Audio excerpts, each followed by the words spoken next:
So I wanted to touch on two phenomena that tend to come into play as one is approaching awakening. Both of these regard the sense of I am or the sense of identity, or you could say self with a big S.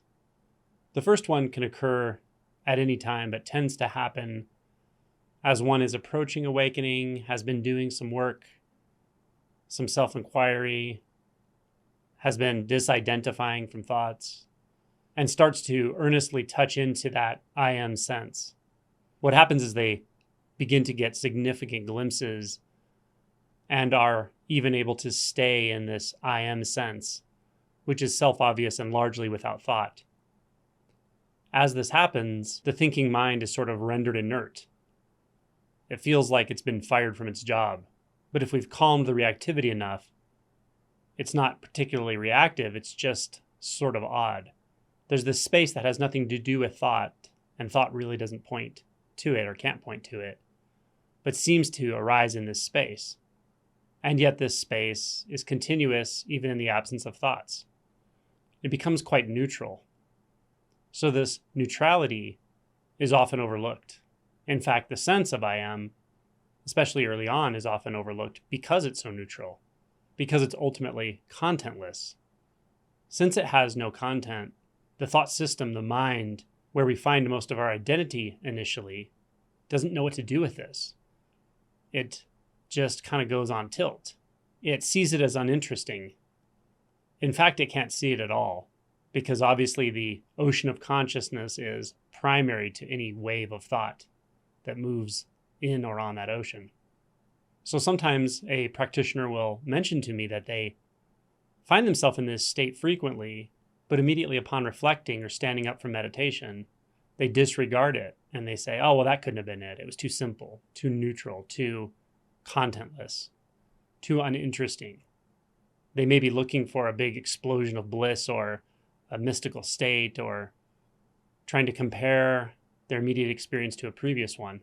And thus they overlook the simplicity, directness, contentlessness of pure consciousness. So if you think this is you, if you've been through this, it's perfectly okay to rest in a neutral, uninteresting, and yet contentless, aware and alert, knowing of your very being. And if you have access to this, just stay there. Spend time there. It's a wonderful practice. It's a powerful practice. But again, there's no need to think about it during this practice or this relinquishment of thoughts, practices, concepts, beliefs, attachment to thoughts, observations, management. Just that simple neutrality of awake, alert knowingness without any object of knowing. The second phenomenon I wanted to discuss is an interesting one. It tends to happen close to awakening. For me, it was perhaps 1 or 2 months before awakening I started to experience this. Now, hold this lightly. Everyone's experience is different. You may or may not have this, but if you do, it's sort of par for the course. It's pretty common. That is, you'll notice the mind gets active in a different way, almost like a rat in a cage. It's trying to get somewhere, trying to get out, trying to get in, trying to distract. It's almost like a kid constantly tugging on your sleeve. Look here, look here, look here. Endlessly trying to distract you. And if you've disidentified enough from this process, this thought process, it becomes quite curious and really astounding how much pull the mind can actually have, the thoughts. And it's doubly astounding that who the heck or what are you that's aware of all of that? How is this so obvious suddenly? And it really begs the question then, who or what are you that's watching all of this, experiencing all of this, or knowing all of this is occurring, and yet clearly none of those thoughts are who or what you are. When you find yourself in this place, you're really in a good space. You're on sacred ground. It feels very bizarre. It's frustrating, it's uncomfortable, but it also feels paradoxically right, natural.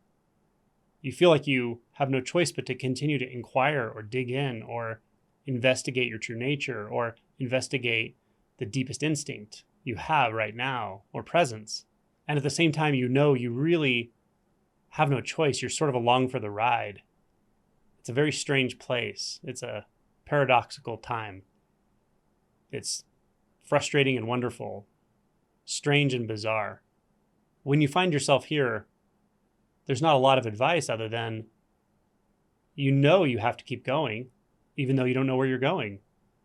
You have to keep digging, even though you don't know how to dig or what you're digging for even, really. And at the same time, you feel this pull that's bigger than you. Maybe it's a push. You feel something playing out that's far beyond the dimensions of you, what you take yourself to be. Just stay at that friction point.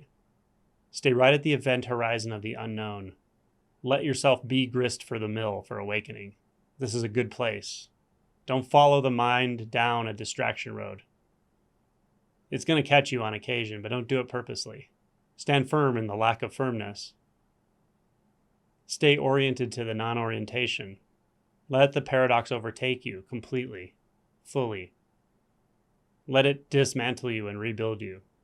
Let it shift all the perceptions. Let realization do its work. It knows what it's doing.